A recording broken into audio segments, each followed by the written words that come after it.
पुरंदर येथे उभारण्यात येणाऱ्या प्रस्तावित छत्रपती संभाजीराजे आंतरराष्ट्रीय विमानतळाच्या भूसंपादन प्रक्रियेला आता वेग आला असून प्रशासनाने काम युद्धपातळीवर सुरू केले आहे.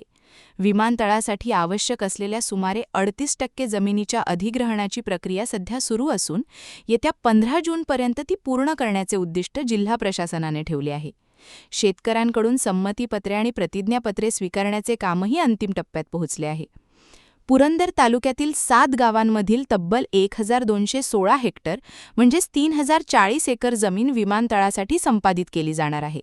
आत्तापर्यंत 1152 भूखंडांसाठी शेतकऱ्यांनी संमती दर्शवली असून प्रशासनाकडून त्यांना नोटिसा देण्याची प्रक्रिया जवळपास पूर्ण झाली आहे. मोबदल्याची रक्कम थेट शेतकऱ्यांच्या बँक खात्यात जमा होत असल्यामुळे संपूर्ण प्रक्रियेला गती मिळाली आहे. गेल्या आठवड्याभरातच सुमारे 150 कोटी रुपये शेतकऱ्यांच्या खात्यात जमा करण्यात आले आहेत. जिल्हाधिकारी जितेंद्र डुडी यांनी दिलेल्या माहितीनुसार महाराष्ट्र औद्योगिक विकास महामंडळाने म्हणजेच MIDCने भूसंपादनासाठी सुमारे 500 कोटी रुपयांचा निधी उपलब्ध करून दिला आहे. शेतकऱ्यांना सरासरी 1.61 कोटी रुपयांपर्यंत मोबदला मिळणार असला तरी जमिनीवरील घर, फळबागा, बोरवेल, पाईपलाईन आणि इतर मालमत्तेचा विचार करता ही रक्कम 2 कोटी रुपयांपर्यंत जाऊ शकते. प्रशासनाने 7ही गावातील शेतकऱ्यांना नोटिसा पाठवण्याचे काम हाती घेतले असून पुढील 2 दिवसात ही प्रक्रिया पूर्ण होण्याची शक्यता आहे.